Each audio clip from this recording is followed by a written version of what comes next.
And here is what we're condemning the people of Africa to, if we don't allow them to lift themselves out of poverty and thereby stabilize their populations. For the only effective way of stabilizing the population in a poor country is to stop it being poor. You lift the people out of poverty, and what's the fastest way to do that?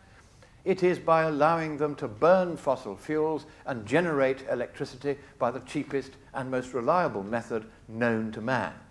Instead, the greenies, the climate extremists, would like to condemn them to the African energy cycle you see in front of you now. The source of their energy is timber, which is already growing very scarce with tragic consequences.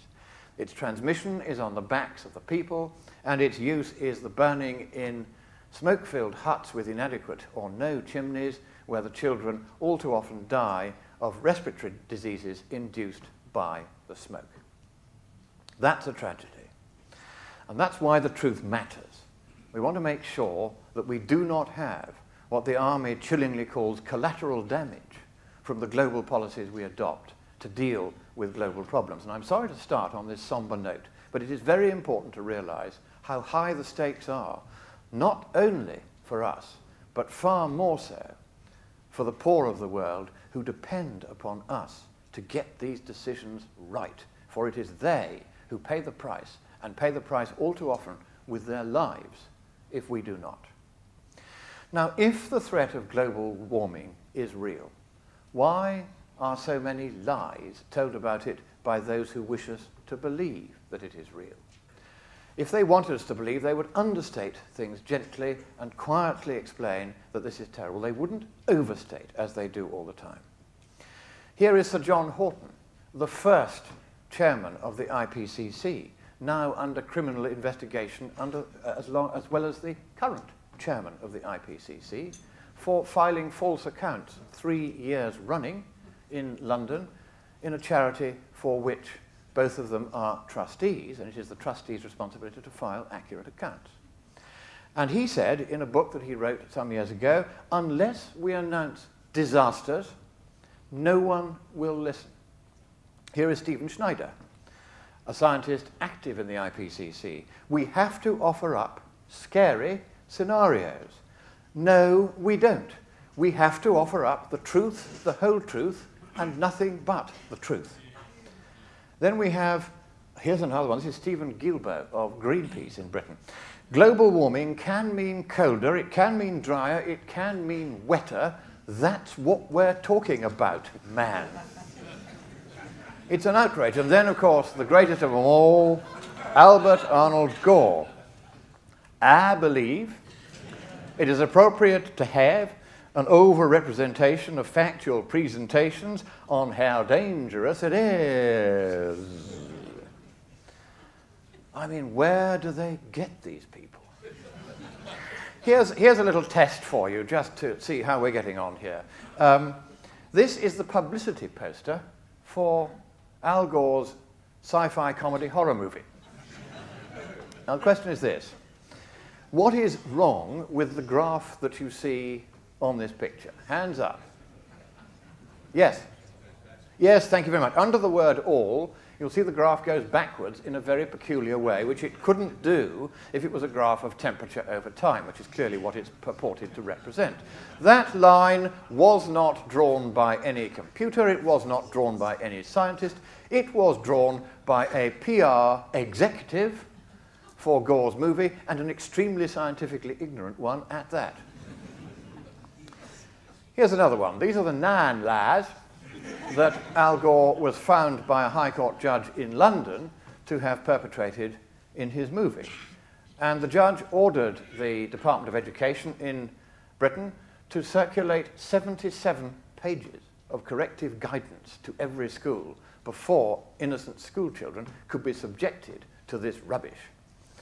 And here is just a couple of those lies. First of all, the sea level lie.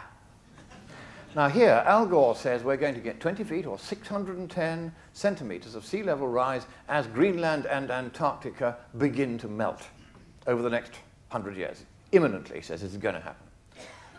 Now the UN says from those two sources, 6 centimeters over the next 100 years. That is all. So we have a 100-fold exaggeration, about which the judge said this, and they always talk as though they've had too much custard for lunch. He said, the Armageddon scenario that he depicts is not based on any scientific view. And the fact is, not based on any scientific view. It just isn't science.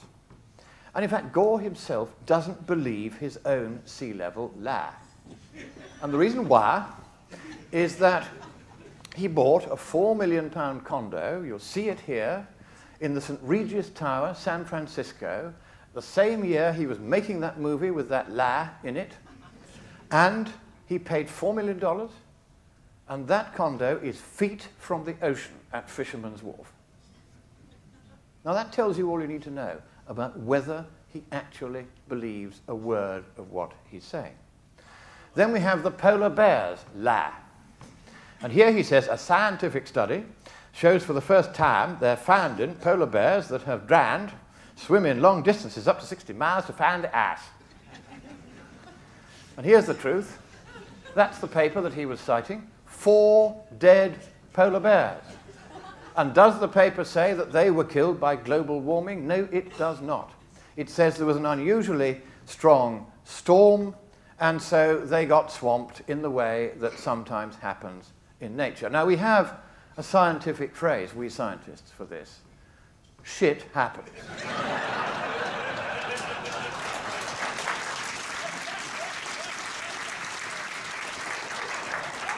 And indeed, sea ice extent in the Beaufort Sea, which is where these 4 polar bears died, is in fact growing. It's been growing for 30 years. So the last thing that could possibly have caused the drowning of the polar bears in the ice was the recession of the sea ice. It just didn't happen. So then there's the Kilimanjaro lie. And this is Mount Kilimanjaro, says Gore, more than 30 years ago and more recently. And you can see there's a lot less ice more recently. Well, yes, so there is, but it certainly wasn't caused by any kind of warming, was it? Because we have a continuous 30-year monitoring of the temperature at the summit of Kilimanjaro, and as you can see, there has been no trend throughout the last 30 years. So the one thing that can't have caused that disappearance of the ice was any kind of warming, not least because the region there was actually cooling, and this is a NASA graph that shows the cooling in that region over the last 30 years. And here's another interesting thing. More ice had already ablated away or sublimated away before 1936, when Hemingway wrote The Snows of Kilimanjaro, than afterwards. In other words, the recession of that glacier, along with that of many other glaciers around the world, began in around 1880, and that's been a pattern we've seen everywhere. And humankind cannot have been responsible. We simply weren't emitting enough CO2 at that time to make the slightest difference. And that reinforces the importance of the slide with the briefs on it, which showed that there'd been warming for 300 years, 270 of which we cannot have had anything to do with. So we're not talking of effects which are purely caused by humans or even chiefly caused by humans. This is a long-running warming trend which is a recovery from the little ice age. So, Al baby, I'm still waiting. I challenged you to a debate 3 years ago. At every public meeting, I challenge you again. And if you go on running, don't think I'm going to let you hide.